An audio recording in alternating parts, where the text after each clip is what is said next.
All right, welcome again to MVP Real Estate Podcast, Season 2, Episode 15. We have Madison here from the South Dakota real estate market, Yes. talking about kind of her career path. She actually just published a book on Tuesday, so we're going to touch on that. And don't know much about it, so I'm excited to learn and add to my Amazon cart. But we'll make sure to leave that book in our show notes so people can click on it. It is available on Amazon, if heard correctly. Yes, it is. Yep. Awesome. Well, we can check that out after the show, but otherwise, Madison, thanks for being here. Yes, thank you so much for having me. It's been a pleasure so far. I'm excited to get into it. Yeah. And like we said, South Dakota. Yeah, so I live in South Dakota is divided on the two sides of the state, and I lived on the west side of the state, in the Black Hills area. So if you're not familiar, that would be like the Mount Rushmore area. So I live there, and I kind of serve all of the Black Hills area in residential investment real estate. So Okay. And how big is that area? Is that so can you equate it by like a population-wise, town? Yeah. tiny. Tiny? Okay. Our biggest town, I serve probably a 75-mile radius altogether. Okay.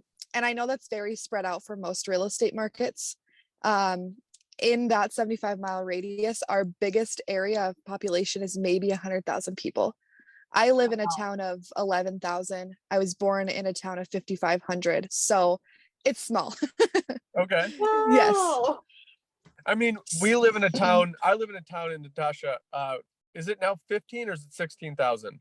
I thought it was closer to 20. Maybe I'm wrong. I don't know. It's not very big. It's not like a big metro. So if we are going to dabble in those bigger markets, we're going to have to go 40 miles, 50 miles east or west of us to hit either Madison or Milwaukee. So coming from those smaller markets, that's just something that within sales that I've done, I've just gotten used to. If I'm gonna go to population, I'm going to the next big city. As of 2018, we're just under 17,000. Okay, so not too much bigger than where I'm at. Yeah. But our market it's booming right now, as I think it is everywhere.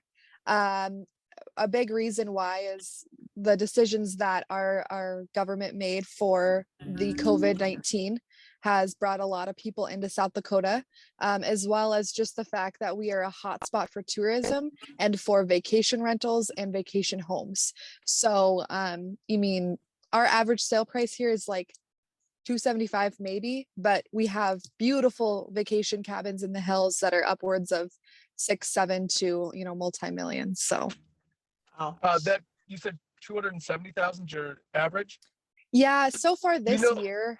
Do you know square footage that would equate to for that average of So price per square foot is probably like 175 a square foot, and that's for like a nice house.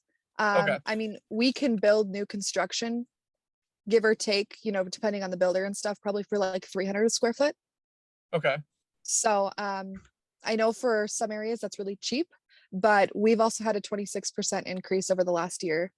So it's much more expensive here than the locals are used to. In new builds? In everything. Okay. Yeah, because it's been the trends like across the country have been down on new builds. And here they're about historically, it was that if you wanted to build a new house, it's going to be much more expensive than just buying a pre-existing, but now they're almost on the same level. Yeah. And we have no inventory, so building our houses is like a really good option. Yeah. What else are we going to sell them, Yeah, that's what part of the holdup was here, where new builds were declining because lumber prices were outrageous. People still wanted to move, and the only recommendation you could do was say, hey, look for a new build, but all the new builds are slowing up, so like people are just caught in this circle with nowhere really to go if they're really, really motivated to move. Absolutely. And it's kind of the same here. We haven't really seen a decline in new construction, as we have so many people moving from out of state. They'll pay our prices. but my team actually works like almost exclusively. We have a lot of builders that we work with and do a ton of new construction. We've got one builder who builds, 50, 60 homes a year with us alone. So, Okay. and that's with an average price point of, he can build a pretty nice house for like 550. It's not gonna be anything spectacular, like on acres and acres of land, but a nice house. Yeah. So So- your brokerage does buy real estate with builders, correct? So my team, I work under Keller Williams, but I work under Christian's team. Okay. So my team specifically, we don't buy real estate with them, but we facilitate the new construction process. So we're experts in helping the buyer find the lot, creating Gotcha. the plans, that kind of thing, design that, all of that. So Okay. we represent the builders and the buyers in most of those new construction transactions. So Gotcha. So it's just a nice partnership between you two. yes, They do what they do best, you do what you do best, you come together. exactly. Okay. And it helps them make more money and sell more houses at the end of the day. So Right. And are those Well, then are those everybody builders? wins. yes, Right. That's what we're looking for. It makes everybody's job easier too. exactly. Do those builders, you said you go specifically into single family, but you do some multifamily up to 4-unit. Are those builders building new multifamily as well, or are those kind of two different entities? So those would be two different entities. Really, if you're focusing on, new construction, that's, we do some spec houses, we do model houses, but we also do a lot of pre-sold custom homes. And then, kind of a separate different lane is focusing on single family up to 4-plex. I've done some bigger stuff with investors, but just helping acquiring long-term or short-term investment properties here. So awesome. And yeah. how did you get into that role? Like background wise, where did you come from? Did real estate inspire you to lead you into working towards this position that you're currently in?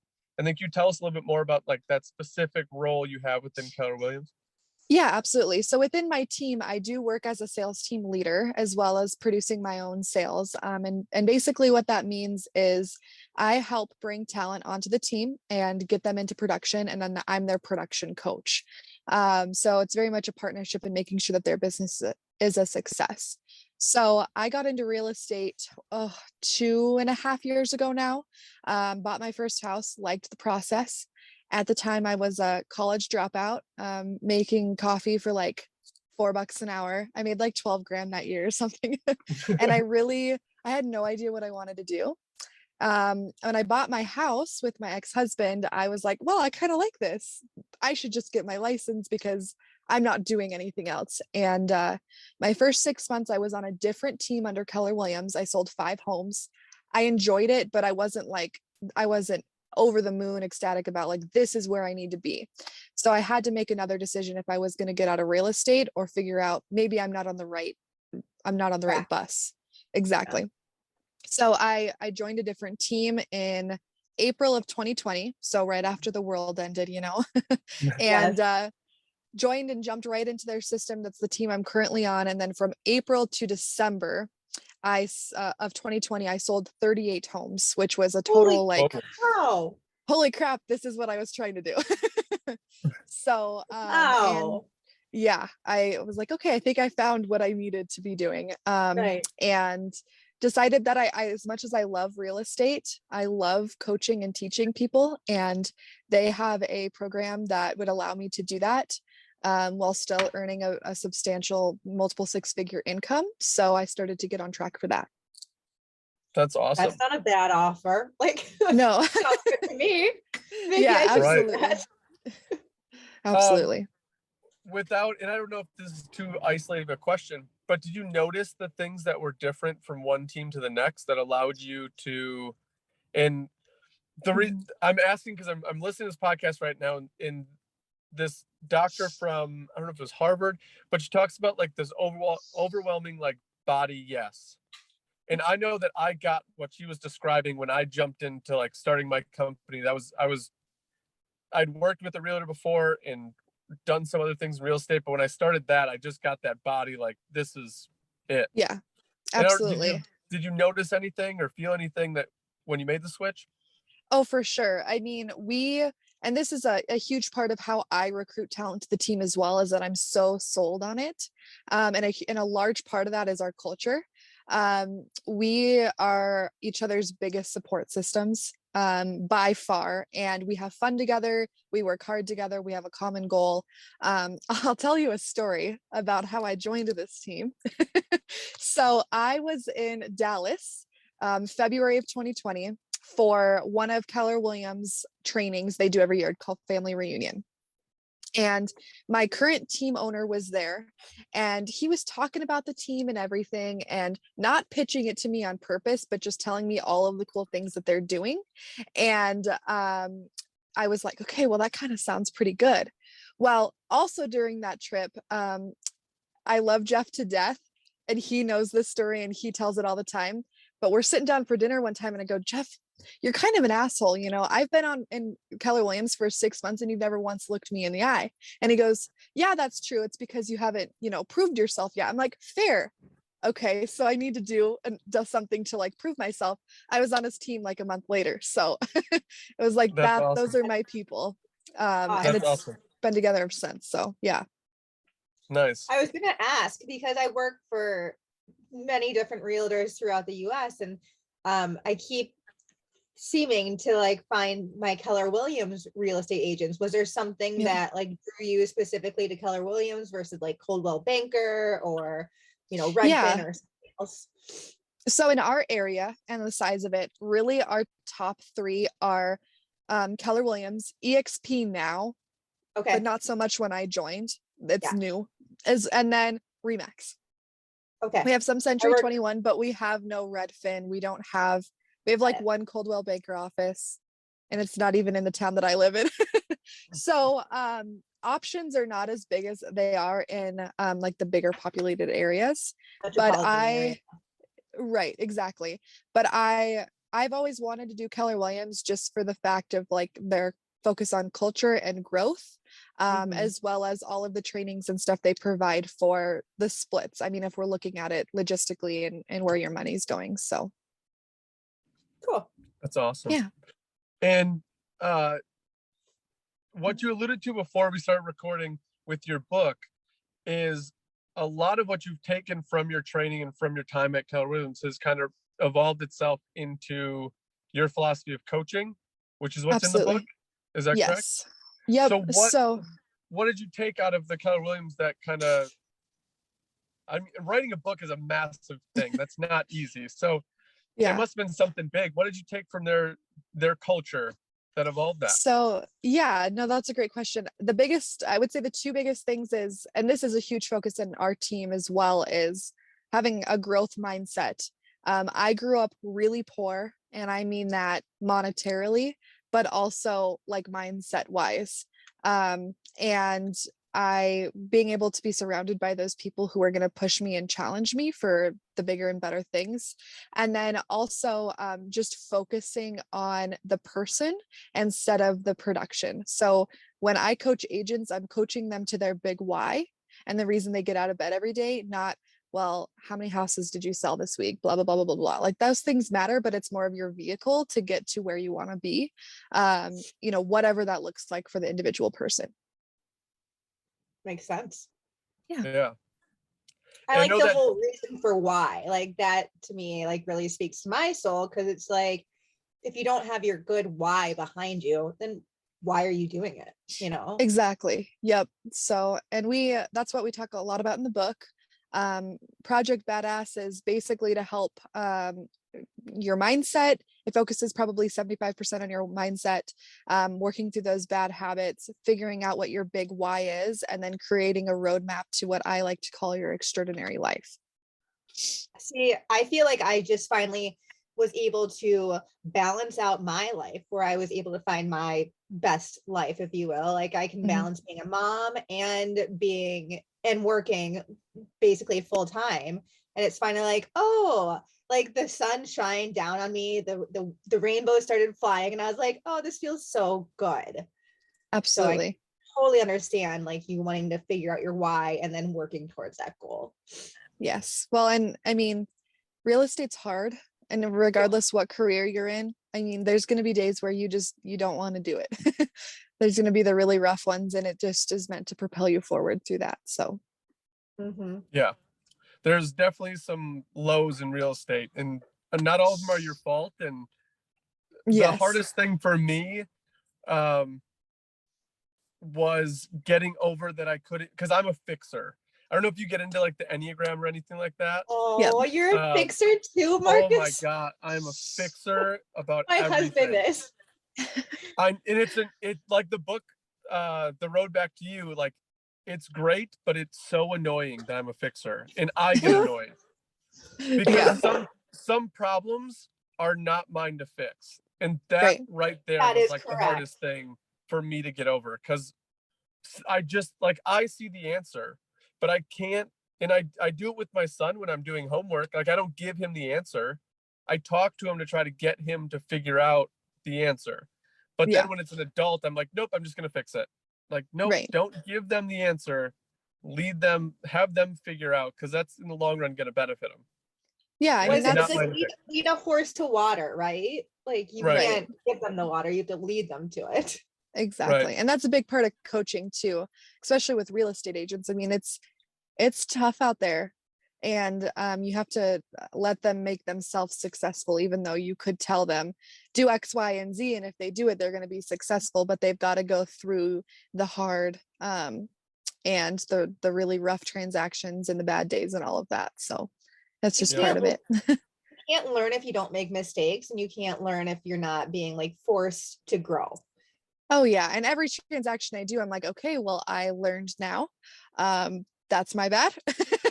No, it's funny, forward. and I'm gonna circle back with Marcus when he was talking about like not giving his kid the answer to the question.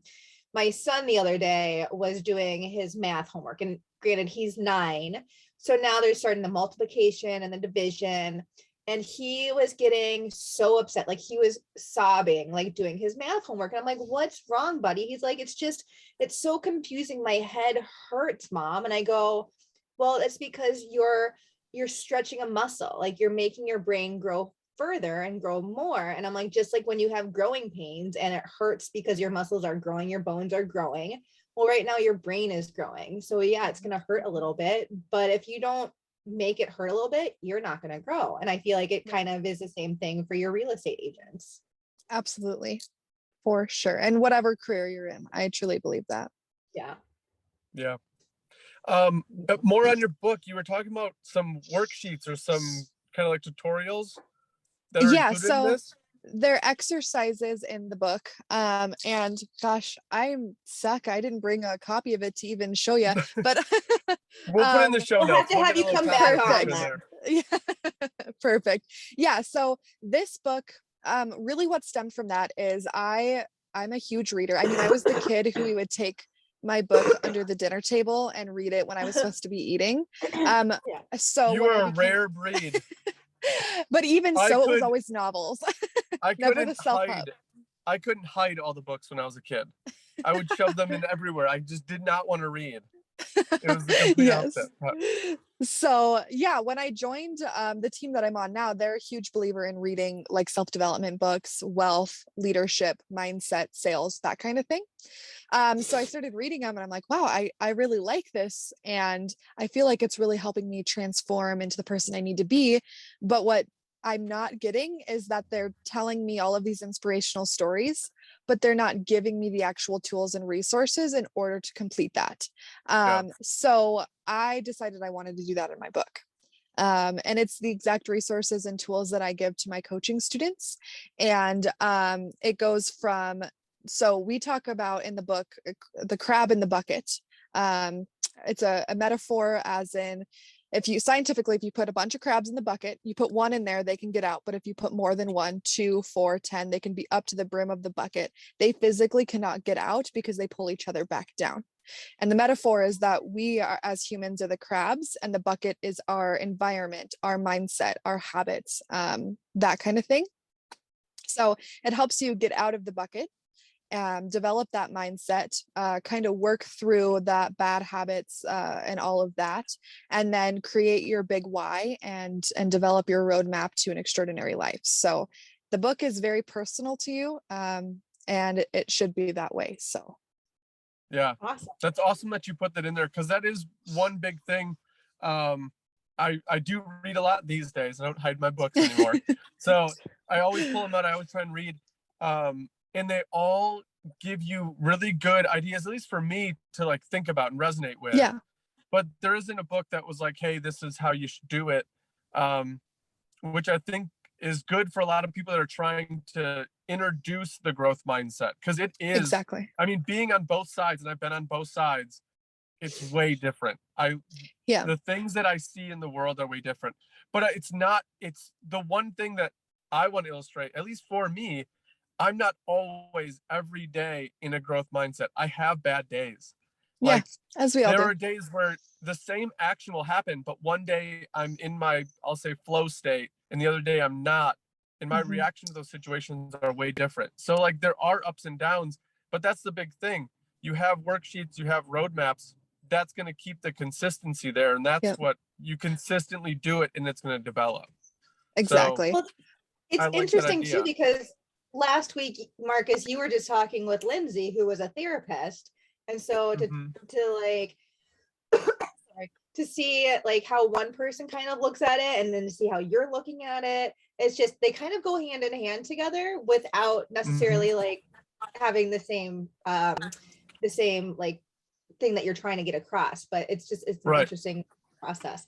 That's why Sidebar, it's so your bizarre. dog is huge, Marcus. I know. I took the pup to work today. She's hanging out with me. Oh, cute. I met this dog when it was like that big, and now it's huge. So That's this is awesome. Mac and Cheese, the work dog. That's Love it. adorable.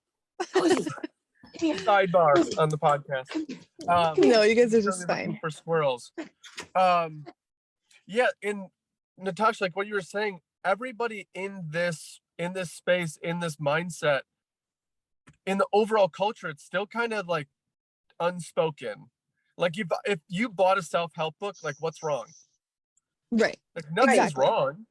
Just trying to better Should myself. should something be wrong that I'm Just trying to learn like, and grow. Yeah. you're at the gym, are you sick? Right. Can we, instead of calling them self-help books, can we call them self-growing books? Yeah, Self-development books. There That's you the go. word I try to, because I think self-help has kind of a derogatory. For right. sure, it definitely And does. like, It makes at the you feel end like of the something day, is wrong. yeah, Yeah. and at the end of the day, all these authors and all these people, all these speakers, like, they're all speaking positive. They're not trying to be the crab that's pulling people down. So whatever your theory is, for people, it's just find a theory that aligns with you and Mhm. buy into it and be consistent with it, and you're going to get there. Absolutely. At the end of the day, you're going to Absolutely. get that ultimate mission that you're trying to achieve. It's just, what road are you going to take? And all the roads Right. are good, and there's nothing wrong with any of them. Exactly. Yeah. And that was a big push for my book, is that I was lucky enough to have a mentor in my life who could help me through this, but not everybody has that. And I just wanted my book to be able to help those people that don't have someone that's was telling me what I needed to hear when I was going through this. So yeah, and it kind of goes through the same thing. I mean, it's stories about my life, how I transformed everything, but then it's also the tactical advice that I really want to see in the books that sometimes we just don't get. So Makes sense. yeah. Yeah. And I think bring about Marcus, you're breaking up. Oh no. struggle and hearing about like the hard moved. You didn't know too. Oh no. Did I mute myself? No, you were No, just you were breaking up. We're good I had to, now. I had Is to it upgrade any my internet better? the other day because my computer was so slow. All right, Marcus, let's do it. I might have to go with a different carrier. We're back? Okay, yeah, I think Are we're we back? back now. Okay, sorry. I think I muted my phone too when I moved it to look at the dog. Oh, It was just it was more on that topic. I can't remember what I was saying now. Sorry about the cell service thing. No, you're fine. On your workbooks, that are in the book, are they for a duration like 60 days? Are these ongoing? How do you kind of structure those along with the reading part of it? So a lot of them are done as in like you get to this part, finish the exercise, then move on in the book. A few of them are that way. One of the exercises is a week-long exercise. One of them is a 66-day exercise. But it's really meant to be ongoing and continuous. Like your manual of sorts, if you need it. Yeah. So, and I do actually give the resources out for free on my website as well. So there's a goal setting and then accountability exercise that you can use on a weekly basis. So you're able to head over to the website and grab those too. You can print out, put them in your binder, your planner, whatever that looks like. So, And what is your website? yes, it's projectbadassbook.com. Okay. I will make sure it's in our show Great notes. domain. Yes. Where'd you come up with the name?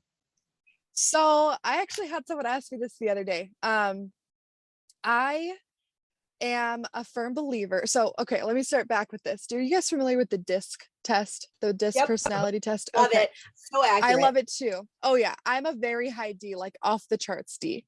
I got a little bit of C in me, but barely. I had interviewed with a Keller Williams agency and they made me do, all of the DISC tests and everything. Yes. And I was like, oh my God, that's amazing. so me. It's crazy. Yeah. Yes.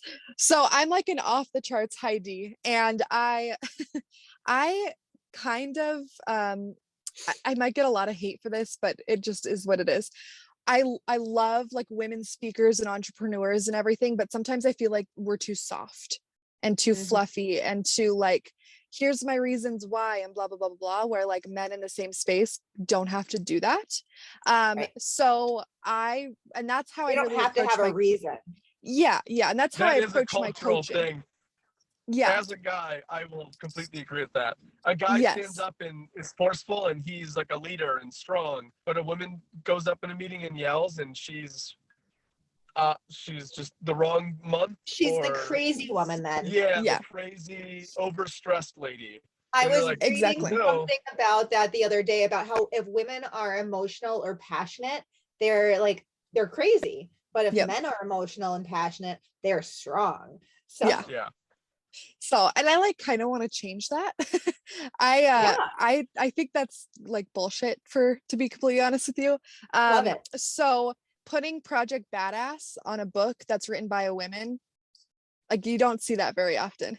Right. Yeah. So that was a big part of it. I was like, I mean, there's gonna be people out there who absolutely hate it, who think that because I'm a woman that I shouldn't have named my book that, what all of the different things that they might say about it. But that's how I coach, that's how I do life. And my publisher was right on board. He actually was like, this is what let's combine the ideas that we had, and this is what we need to do. I'm like, I love it. Let's do it.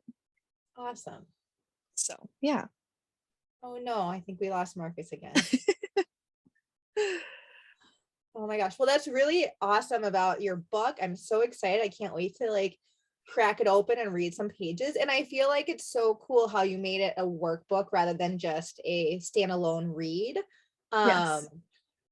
I would never be able to sit down and write hundreds of pages of information and then to think about putting a workbook into it too. What? That's crazy. So what kind of exercises did the workbook have then? So the first one is, and I wish I had the book with me, but the first one is figuring out what's your bucket, what's holding you back. Is it your environment? Is it people around you? Is it your mindset? I mean, it's pretty much mindset for everybody, but for me, it was my environment, and it was a lot of the people within my circle. Okay. So not being encouraging or not good influences or. And a majority of it, is as sad as it was to say, is my family. I get it. I understand. And that happens, most, a lot of people more often than I'd like to think. But so just getting it laid out on paper, because it's really hard to ignore when it's black and white and you go, okay, well, these things are what is holding me back from what I want to do. Yeah. Once we've determined that, then it goes, okay, how are we going to eliminate those? What are the bad habits and things? I'm a big believer in extreme ownership.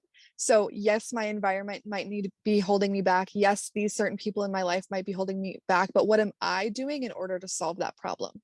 So we go through all of that, determining your big why, visualizing what that extraordinary life looks like, and then we go into those goal setting and accountability tools. So yeah, no, it's funny because like the other month I literally had to like take a look at my life and be like, I feel like these people are not encouraging me or not helping me, and like I kind of was just like, let's just cut ties. Like I wish them all the best, but I don't feel like I need to have them in my circle right now because I don't feel like they're pushing me in the right direction. I felt like they were pulling me in the wrong direction.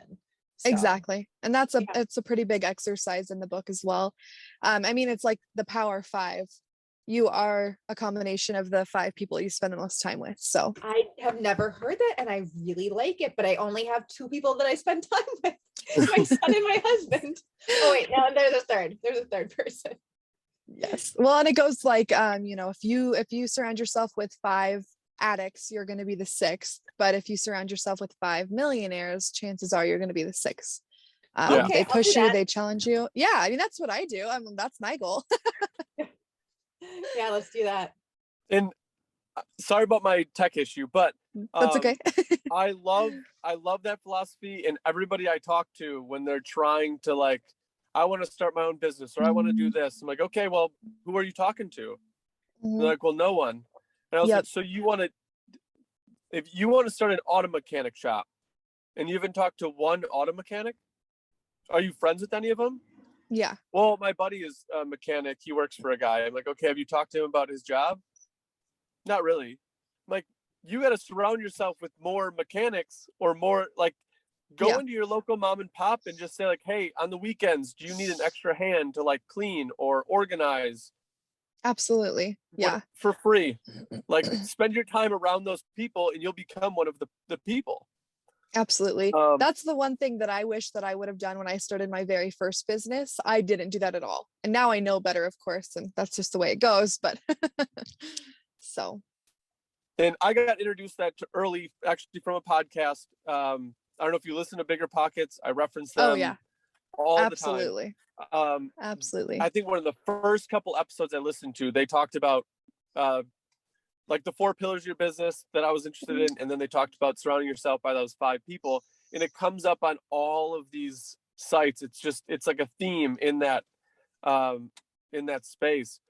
Right. So the first thing I did was I went and worked for a broker for free. Right. And then when I started my company, I actually had my company and I subbed out a builder so that I could work with the builder to learn the building side of things, all for free, just because I wanted to get around the people, ask them questions. Like to me, it made sense, surround myself with the people if I want to get in that space. And then it's kind of taken me from there. But there's always the benchmark, which is why like your continuing process is like, okay, if I'm here still with those 5 people 10 years from now, not where I want to be, like, do I need to go to find a new group or to surround myself with additional people? Exactly. Yeah. And that goes for everything too. I mean, not just business, your health, your wealth, your relationships, all of that. I mean, everybody has kind of success leaves clues, in my opinion. So you just got to find the person who's doing what you want to do and follow them and learn from them and basically repeat what they're doing. So. Love it. Yeah. And taking that into every aspect of your life is big. And I don't think a lot of people, I don't know if tell me if you think this is on the right path or an idea, but I don't think people realize like what it's like to have like the personal friends that support you rather than oh gosh, yeah, like no all way. of the background talking behind people's back and the problems and issues, to go out and find those friends that just genuinely want to be around you because you like the same things and support each other. Once you get that feeling, I don't think you're going to want to go back. Oh, absolutely not. And unfortunately, They're a dime a dozen. I mean, you can't find them very often. But when you do, grow Hold with on to each 'em. other and hold on to them. Yeah, exactly. Yeah, absolutely. The one other question, because you like books so much, I wanted to ask, other than your book, Yes. what's that one personal development book that you've read or would recommend to others, and why? So I actually have two. And the reason I have two is because the first one's the one I always recommend, but the second one is the one I'm currently reading and it's like changed my life. So the first one is Be Obsessed or Be Average by Grant Cardone. Again, I think that kind of goes into the whole difference between how men and women deliver their messages in entrepreneurship. And I just love that he just punches it right into your face. Yeah, So all of his books are kind of like yeah, in your face. it's awesome. One of the first books I've ever read in the self-development world. And then the second recommendation that I think might just take the first one's place is Winning by, oh gosh, it's not Tim Ferriss, it's Tim Grover. Winning by Tim Okay. Grover. He was a personal trainer for a bunch of the NBA basketball players, Michael Jordan, Kobe, that kind of thing. And his book is amazing. Same kind of thing. If you are okay with a few F-bombs and a lot of harsh reality, you'll love that book. my favorite personal development book is The Subtle Art of Not Giving a Fuck. So yes. Yeah, I love I'm fine that. with the little F-bomb here and Yeah. there. I think he dropped like 400 in that book. Oh my goodness. I like those. I'm gonna add those because I haven't read either of those. I knew Grant, but the other I didn't know. Yeah, no, and my business coach recommended to me on Monday. She goes, she said that to me. If you don't mind a few F-bombs and some harsh reality, you should listen to this. And I'm like, that's my jam. Downloading now. I only got Now, an hour left. Do you read books or do you like to listen to them on tape? So I love reading books, but logistically for my schedule, sometimes they turn into audiobooks. So I probably love audiobooks. I will sit here all day and turn off the TV and just throw an audiobook on and do my work and just absolutely let my world. I listen to fluffy audiobooks, so I'm gonna be the first to admit that. But I get my nice little world of fluffiness while I work. Yeah, absolutely. So I will probably order every book that I listen to just to have it, reference back to it and stuff. But yeah, I love to read, but life of a real estate agent gets busy. Right. Yeah. Good. Yeah. So podcasts and audiobooks are where it's at. Absolutely. For sure. Mac wants to sign us out apparently. Sorry about that. I always leave the last question for Natasha. So I don't know if this is relevant. So this is going to be a good question. So my last question is, and I don't know, do you own a home? So I did own okay. a home, divorce, I got it. So not currently, but it's in the works for next year. I'm kind of more of the type of person that will like rent a shitty apartment and own a bunch of investment properties. I'm not arguing with that. I like your style. Yeah. I'm still young. I don't have kids, so like might as well sacrifice now, right? Right, yeah. Exactly. That's what we're doing. I mean, we own this house, but it's tiny. It's 740 square feet. I mean, there's no privacy in the house. Right. But anyway, my question was, did you do any DIY projects at the house that you were like really proud of, or that you're like, I accomplished this? Or that's a really good question. So and I'm sure you've been busy as of late with the book. Oh, for sure. Yes. It would have to be, and it would have to be the house that I owned and sold earlier this year. I'm a huge lover of like Victorian style homes, the old historic architecture, and all of the furniture that I own are antique pieces. So I think that maybe not DIY, but probably the thing I'm most proud of and that I love having in my house is that it all has character, it all has a story. I It all love came that. from somewhere. So I've got like this really cool old typewriter that's from Oh, like the 1920s. It's so cool. I love Um, that. and I found it at like I think I found it at a yard sale for like $35. It was It's cheap. crazy what you can find at yard sales or rummage sales, or sometimes even like antique stores where they're just like dusted over and like covered Yeah, up. You never exactly. know. Yeah. So I would say maybe not so much DIY. I mean, I kind of stuck with even just a paintbrush, but I Me can too. sure pick out antique furniture pieces. I can do that. We finally like waved the white flag in our house here, and we're like, let's just hire the handyman. No need to overcomplicate it. Yeah, I'm all about leverage. So if I don't ever have to paint another wall myself, I won't. Gotcha. Yeah, So it is needed for sure.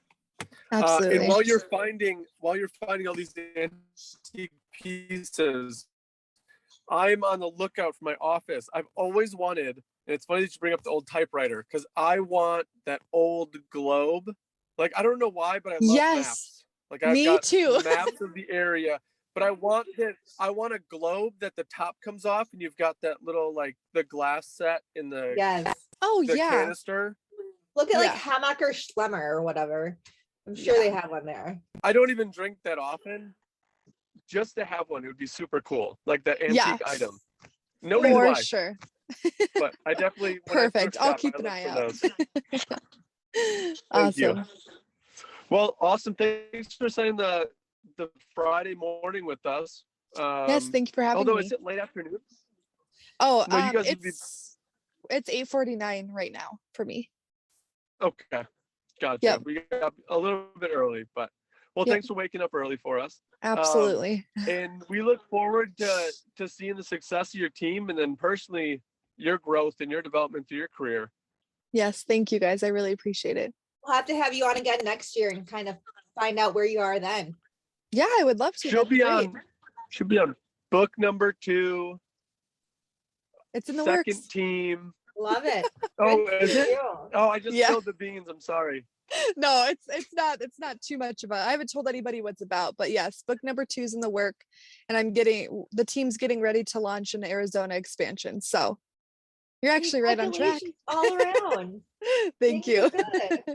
Yes, things are great. So I That's can't awesome. complain at all. Awesome. Absolutely. And if there's a customer out in your area, can they get a hold of you anyway if they want to use your services? Absolutely. So you can find me on social media if you want. It's at the Madison Reeves, and then you can email me or get a hold of me. My real estate website is madison.buyandsellblackhills.com, or you can email me at madison@christiansteam.com. So any of those ways you can get a hold of me, and we can find you a house out here or whatever you need to do. I'm sure I can get you connected with something. So. Awesome. Well, thank you so much for spending your Friday morning Yes. with us. Thank you guys. It was a pleasure. Awesome. Yeah, thank you very much. All right, All we'll right. talk Good luck to you with the soon. future. Thank Thank you. I'll talk to you guys later. Talk to you soon. Bye. Bye.